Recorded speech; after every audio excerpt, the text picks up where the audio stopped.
Parliament లో doctor Babasaheb Ambedkar ను అవమానపరిచేలా మాట్లాడిన అమిత్ షా క్షమాపణ చెప్పాలని డిమాండ్ చేస్తూ దళిత నాయకులు నిర్మల్ జిల్లా బైన్సా పట్టణంలో అంబేద్కర్ విగ్రహం ముందు అమిత్ షా దిష్టిబొమ్మను దహనం చేశారు. అనంతరం ఆర్డీఓకి వినతి పత్రాన్ని అందజేశారు.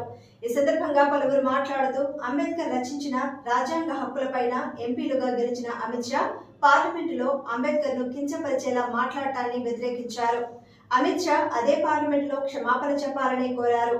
లేని ఎడల దేశవ్యాప్తంగా నిరసన కార్యక్రమాలు ఊపందుకుంటాయని హెచ్చరించారు.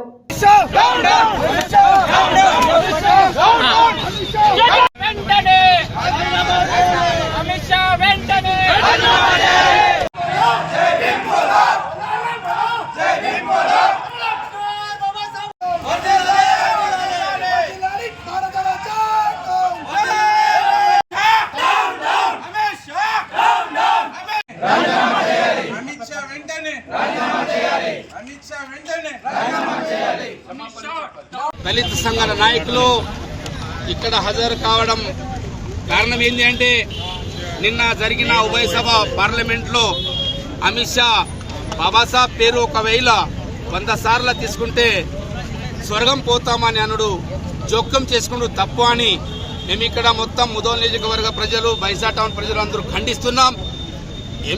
ఎంపీ పార్లమెంట్లో ఉన్న తర్వాత నగుతున్నారు వెనుక వల్ల ఎంపీస్ జోక్యం చేసుకున్న అమిత్ షా గారిని వెంటనే రిజైన్ చేయాలా, లేకుంటే పార్లమెంట్లో ఉప పార్లమెంట్లో క్షమాపణ చెప్పాలని మా యొక్క డిమాండు.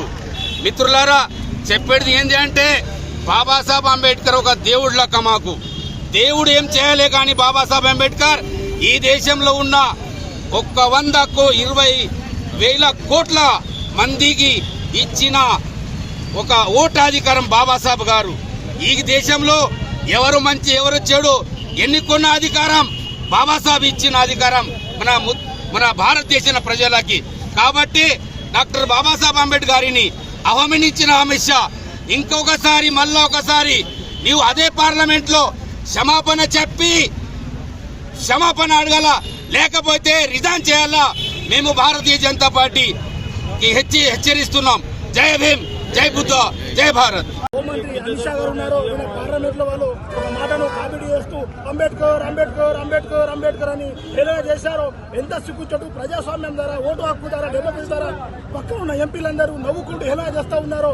అరే నీ కాంగ్రెస్ మీద కోపం ఉంటే కాంగ్రెస్ తో కొట్లాడు, పోరాడు నువ్వు డాక్టర్ బిఆర్ అంబేద్కర్ ని హెచ్చరిస్తే ఇంకోసారి ఒకవేళ పేరు చూసుకొని హేళన చేస్తే దేశం మొత్తంలో ఆజాద్ చంద్రశేఖర్ రావత్ భారత్ బంద్ తొలి పిలుపులు ఇవ్వనున్నారు. కావున ముదల్ నియోజకవర్గం నుంచి పెద్ద ఎత్తున ధర్నాలు డిమాండ్లు చేస్తామని హెచ్చరిస్తున్నారు.